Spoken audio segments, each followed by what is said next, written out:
So what are my moments? As I make this video, I'm sat at my desk. It's where I do nearly all my work. Surrounding it are memories. It's hard to recall a specific memory.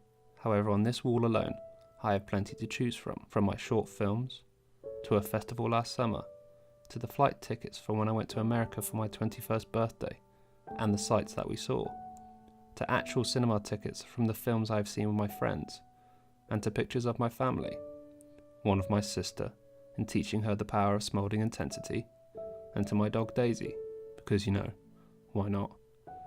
The first two, however, I can't remember.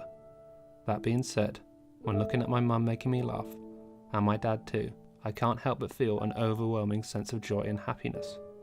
In the past, I've been narrow-minded in just researching film when it comes to my projects.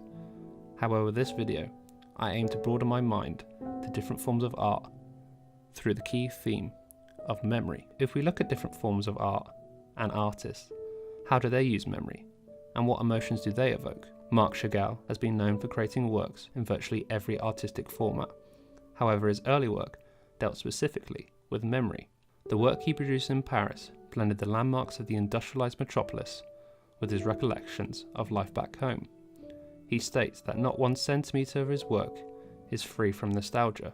Taking that, John Locke theorized that memory is both a necessary and sufficient condition of self, and therein, personal identity. So taking personal identity, Jacques Lacan, a French philosopher, proposed the idea of the mirror stage. He proposes that human infants pass through a stage in which an external image of the body, reflected in a mirror or represented to the infant through the mother or primary caregiver, produces a psychic response that gives rise to the mental representation of an I. The infant identifies with the image, which serves as a gestalt of the infant's emerging perceptions of selfhood. But because the image of a unified body does not correspond with the underdeveloped infant's physical vulnerability and weakness, this image is established as an ideal to which the subject will perpetually strive throughout his or her life. As the so-called individual matures and enters into social relations through language, this other will be elaborated within social and linguistic frameworks that will give each subject's personality. If I take myself as an example, when I look back on my life,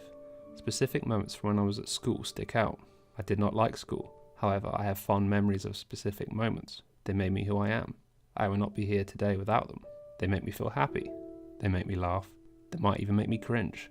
And sometimes, it makes me feel lonely. David Foster Wallace, author of Infinite Jest, once said that we're all lonely for something we don't know what we're lonely for. How else to explain that curious feeling that goes around feeling like missing somebody we've never even met?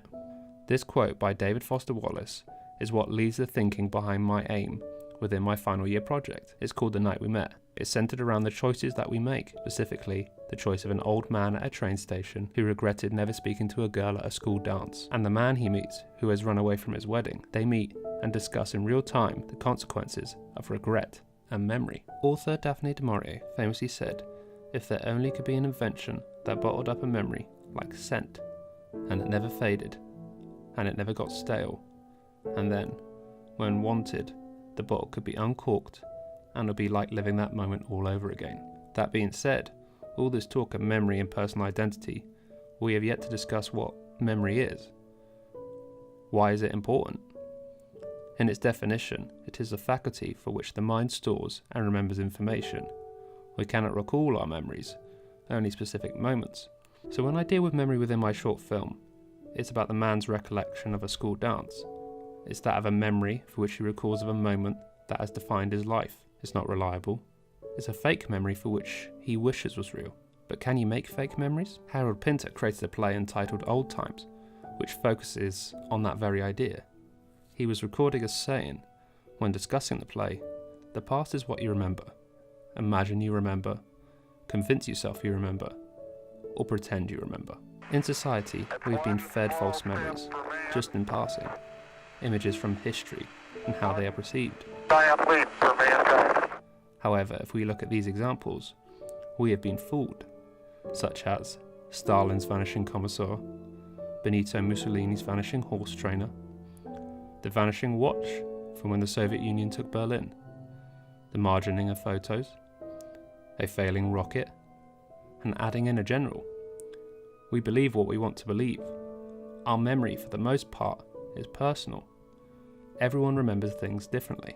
In Norman Maclean's novel, A River Runs Through It, his final thoughts serve well for what I wish to say. Eventually all things merge into one, and a river runs through it. The river was cut by the world's great flood, and runs over rocks from the basement of time. On some of those rocks are timeless raindrops. Under the rocks are the words, and some of the words are theirs. I am haunted by waters.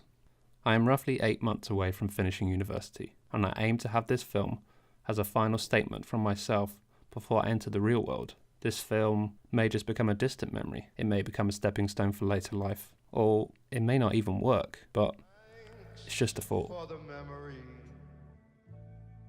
of things I can't forget, journeys on a jet, our wondrous week in Martinique and Vegas and roulette, how lucky